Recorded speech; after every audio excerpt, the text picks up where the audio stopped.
Welcome to the Junto Podcast, where we promote the practical applications of critical thinking and bold creativity.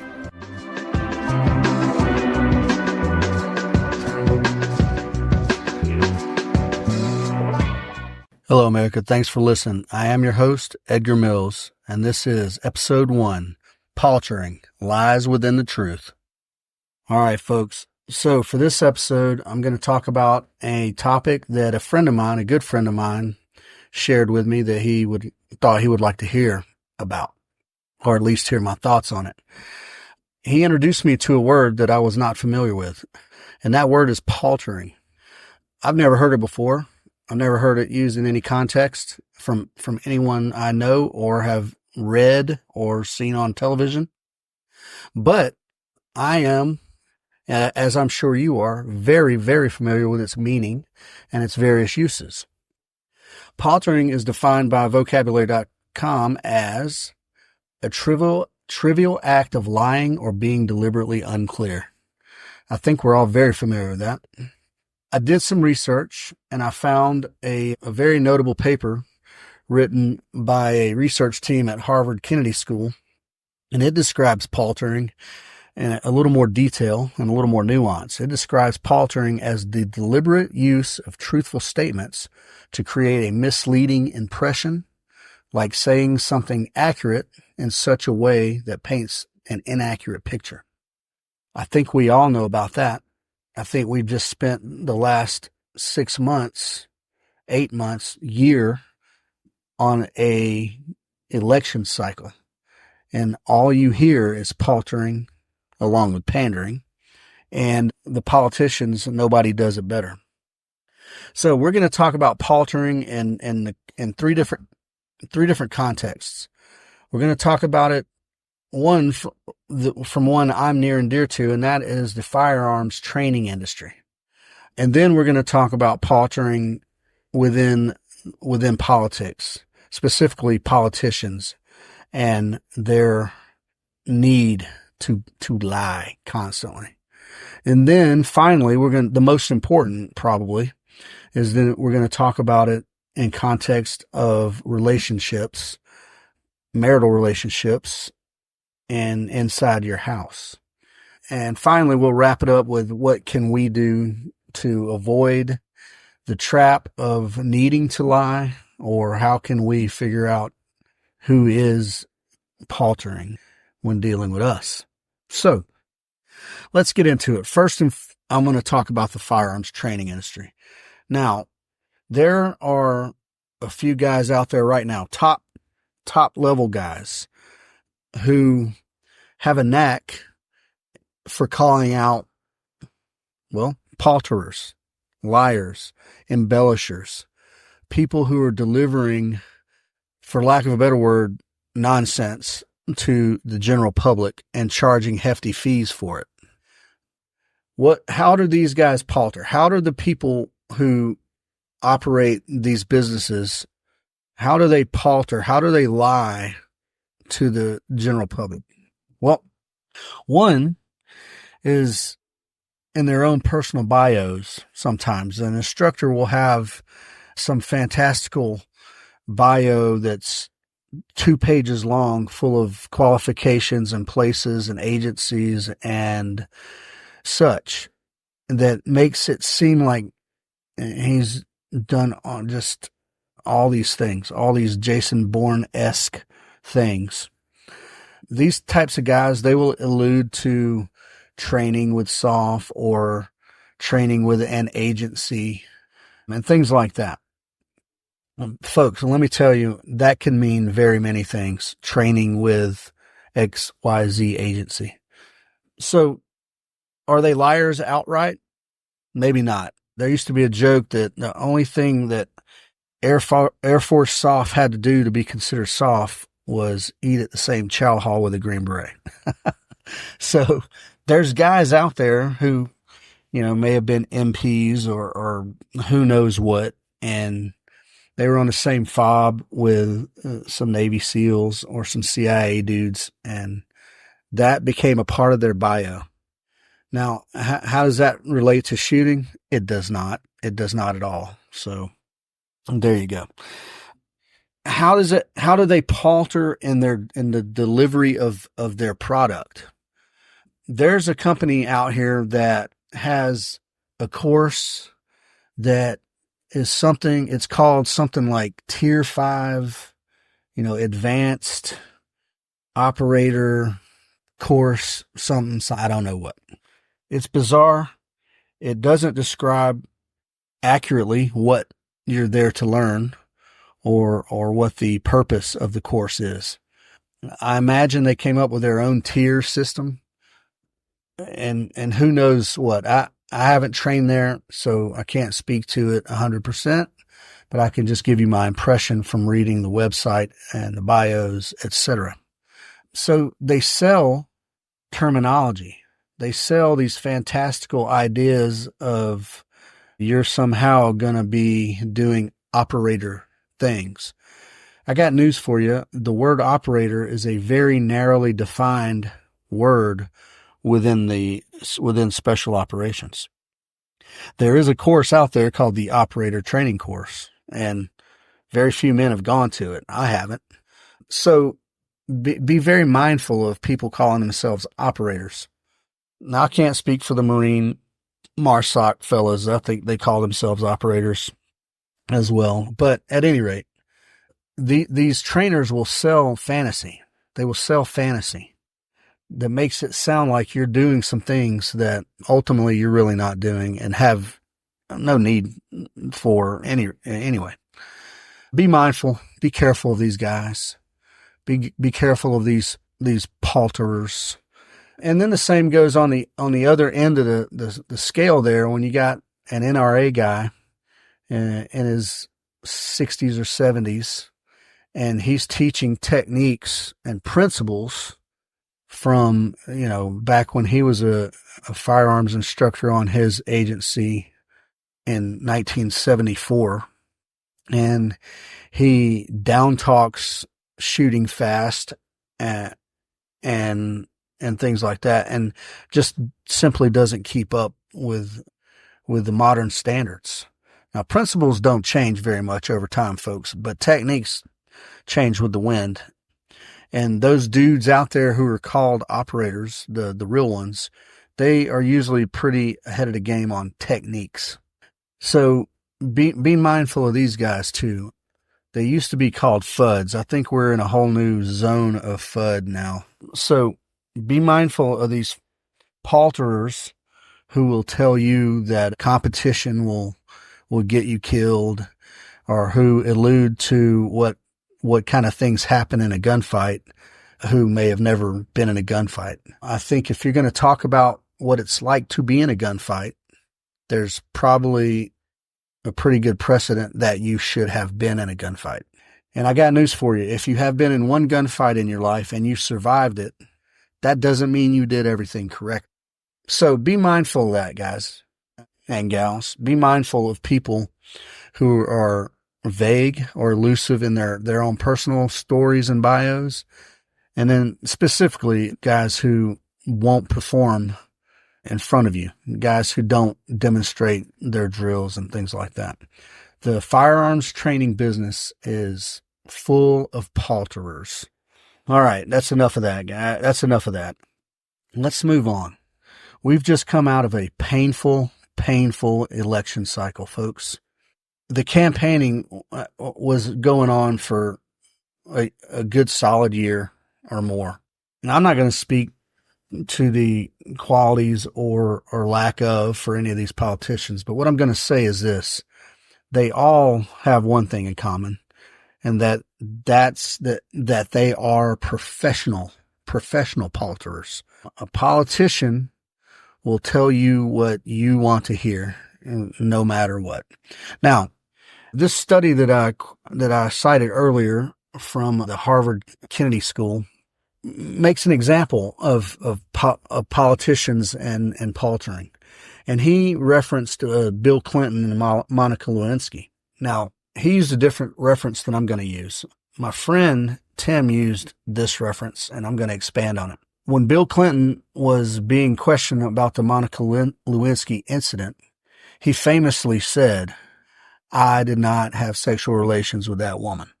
He said that. And in that context, sexual relations, he was specifically referring to sexual intercourse. We all know that even though no actual intercourse happened, Bill Clinton got fellatio in the Oval Office. So did he tell an outright lie? Was it an outright lie? No, it wasn't. He didn't have sexual intercourse in the classic sense. He didn't have sexual relations in the classic sense. What he did have was debauchery, oral sex, and abuse of power while in the Oval Office. And that is a prime example of paltering, of telling a half-truth to misdirect. In modern politics, paltering is all up and down the campaign trail, in debates, in press conferences.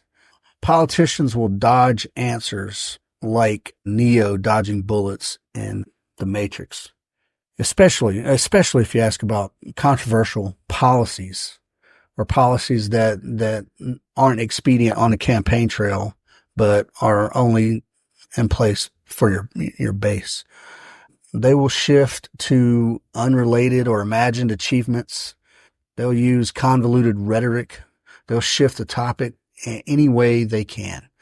All you need to do is look at any Kamala Harris interview during this campaign cycle.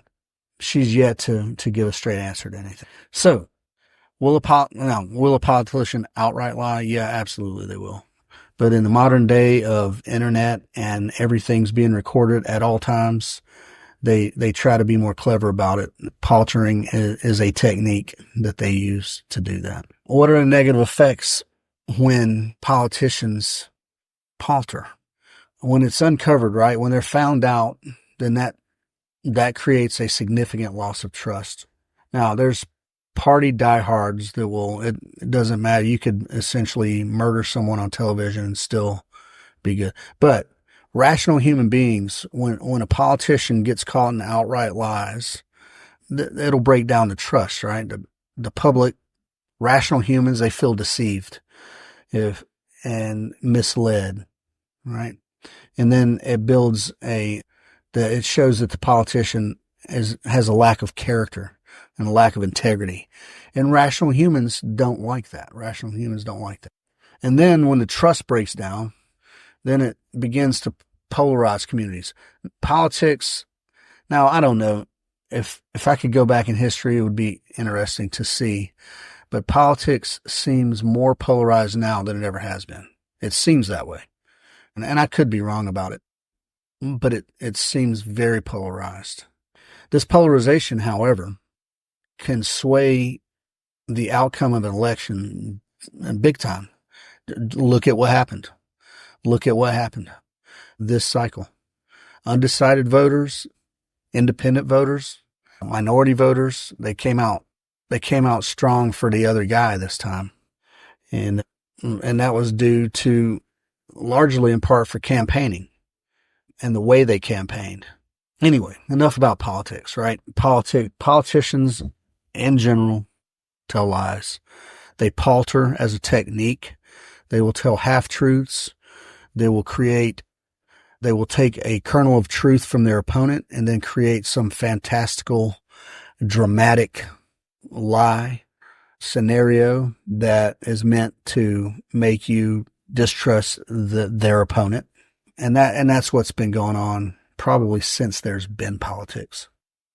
But anyway, enough about it. We could talk about politics indefinitely. We could talk for 4 hours every night from now until we all grow old and die about lying politicians. What we're going to talk about next, and this is more important. This is the most important, in fact, of everything I've said so far. What we're about to get into next is the most important portion here. We're going to talk about personal relationships, right? Marriage, boyfriend, girlfriend, trust, paltering, lying, lies by omission. These are so destructive in a personal relationship. Trust is so delicate. If you've been married for 2 years and your partner comes home aloof, and you say, hey, where were you? Where have you been? And the answer was, I was out with friends. Is that a lie? No, probably not. But what if after going out with friends and discussing life, they then stopped by the lawyer's office to discuss divorce without your knowledge? That's a pretty big example, a pretty dramatic example of paltering, right? Oh yeah, hey, how you doing? I was out with friends, no big deal. And you're trying to set up a divorce with your husband or wife. Selective truth telling, that's essentially what paltering is, right? That will kill trust in a marriage. Paltering in a relationship comes from a desire to avoid conflict, maybe a desire to protect your partner's feelings, maybe just a desire not to be seen as the bad guy. Are those valid? Yeah, who knows? They may be valid to you. They may seem valid, but if you look at the big picture, the long term, then they're probably not. If you lie to your partner, sooner or later, folks, in the words of Johnny Cash, what's done in the dark will be brought to the light. It will come up. Sooner or later, you will be found out. If you're a serial womanizer, your woman will find out. Yeah, that's just it, folks. That's it. So, what are we doing here? When the truth resurfaces and divorce is imminent, all right, breakup is imminent because the damage is exponentially magnified versus just coming out with the truth early in the game. The breakdown in communication that comes from lying or paltering creates a negative environment, and that negative environment creates, it's a circular problem, right? You don't communicate, so you don't feel like you can trust the other person to communicate. And then when there is communication, it's lies or paltering or half-truths. And then it's just a vicious circle. And that vicious circle eventually will create bigger conflict and eventually emotional distancing, or the emotional distancing may come first and then the bigger conflict later. That's a big problem, folks. How do we catch it? How do we combat these little small forms of deception through paltering? As an individual to the other person, you need to be honest with yourself about things. That's number one. Don't palter to yourself. Don't lie to yourself about what you want and what your desires are versus what you're capable of or what your priorities are. That's more importantly, is what your priority. And then if your spouse is your priority, folks, then it's critical that we learn to, I'm going to say this a couple of times here, learn to listen carefully and pay attention. Learn to listen carefully and pay attention. Don't just listen to respond. I had a horrible problem with this. I still have a problem with this. It's work for me to fight through this. I always have an answer for everything, and I'm already ready to launch my response before I ever even hear the full sentence. That's bad, and that's something I'm working on in myself. But it's very easy to be that way, especially when you think you know everything. Listen carefully and pay attention. Now, don't just pay attention to what's said, folks. If your spouse or partner is a palterer, it's important that you pay attention to what is not said as well. There's volumes in what is not said. Palterers, liars, deceivers, they will dance around a subject. They redirect, misdirect. They will say anything but the truth. So look for that omission and look for key information that's being omitted. And how do you do that? Very simple. This is one of my favorite things to tell people is to communicate directly. Ask direct questions. Don't be vague. Don't be ambiguous. Ask the question that you want to get the answer to. And don't accept vague and evasive answers. That's it. Palter will try to avoid direct contact as much as possible. And if you do ask a direct question and you get sidestepped, follow up with more precise questions. precision, right? Precise, direct questions require detailed answers. And if you don't get them, then maybe there's something there. And then one of the things that the Junto podcast pushes is critical thinking. Be aware of your own cognitive biases, folks. Confirmation bias, for instance. If you're a woman and you suspect your husband is cheating on you, and you ask a question and he gives you an answer that you want to hear, and then you drop it, that's sort of a confirmation bias. He answered a question the way you wanted to hear it, and you accepted it. So be mindful. Ask the question. Now you got to be honest with yourself again. It's very important that you're honest with yourself first. If you don't want the answer to the question, then don't ask it. However, interest of openness and truth, ask the question and expect a direct answer to a direct question. Learn to be more open in your relationship. That's hard for some people. My wife and I have known each other, well, we've known each other since 1987. We've been going together, boyfriend and girlfriend, since 1988. And still, in that many years, it's still a challenge to be 100% open with one another. We've come a long way, folks. It's still sometimes a challenge to be open, completely trusting in your relationship. Now, I didn't help that any. I was a savage when I was young, and I'm not proud of most of the things I did up through my 20s. And the more open you are, then you foster an environment where honesty is valued and rewarded over, the temporary comfort of telling a lie that gets you out of trouble right now. So try to be open. Try to be open and honest with your relationship. Do a little experiment. Share something that you haven't before. It don't have to be like I murdered a guy one summer. It could be something small, just to test the waters. But chances are, folks, your spouse ain't going to let you down. Commit to transparency. And that's the openness and the transparency, right? Commit to it. And this will kill any false need to tell a lie. If you're comfortable, transparent, and open with your spouse, there's no need for you to mislead them, because you trust that they will respond accordingly, rationally. There may be some hurt feelings there, but the lies, it turns out, tend to hurt worse than the actual action itself. And then just educate yourself, folks. So either in public discourse or your personal life, just educate yourself. Understand deception techniques. Learn them. That will help you to spot out bullcrap artists. And if your boyfriend, girlfriend, spouse is misleading you. Paltering is just a technique. It's just a form of lying, but it's pervasive. It's a common form of lying, and it affects the political arena. It affects your personal life. It could even affect your professional life.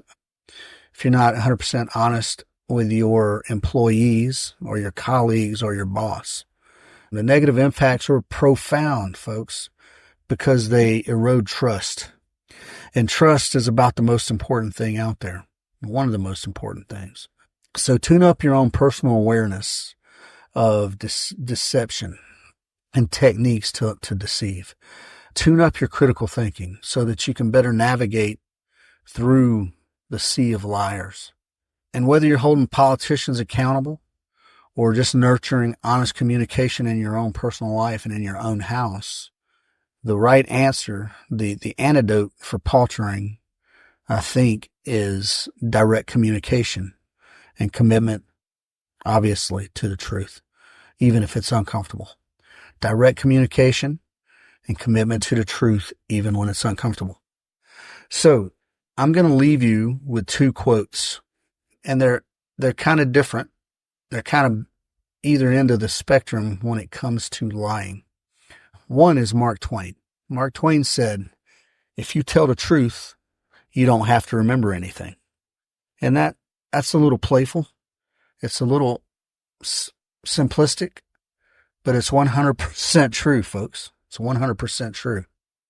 And then the other end of that perspective, I think it's credited to Carl Sagan.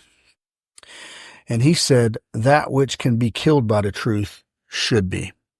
Now, folks, I'm not advocating you go out and kill anyone. However, if the truth can bring it down, then it needs to come down. That's it, and that's all. That's pretty point blank. Think about these things, folks. Don't be a palterer. Think about your priorities. Prioritize honesty. Prioritize direct communication. I'm Edgar Mills. This has been episode 1 of the Junto podcast. I appreciate you guys listening. Please follow, please share, please like, please comment, and do feel free to send me your blog submissions or your suggestions to the juntopodcast.com, where you can be published on our website. And if you write truly compelling papers, then we'll highlight them as a topic of discussion here on the podcast. So once again, thanks for listening, and we'll talk to you next month with episode 2.